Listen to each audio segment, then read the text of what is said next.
ভাগ্যক্রমে যে দেহ পরমকে ধারণ করতে পারে তথা পরমাত্মাকে ধারণ করতে পারে তথা রূহকে ধারণ করতে পারে, সেই দেহটাই আল্লাহময়ী।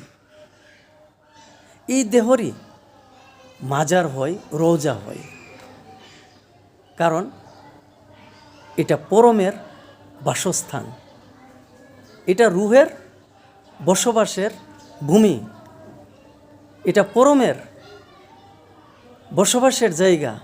কাজে এই জায়গাকে, এই দেহগড়কে অত্যন্ত যত্ন করে সংরক্ষণ করা হয়, খুবই সম্মানের সাথে, আদবের সাথে এই দেহগড়কে, এই দেহ কাবাকে সংরক্ষণ করা হয়, সুরক্ষিত করা হয়।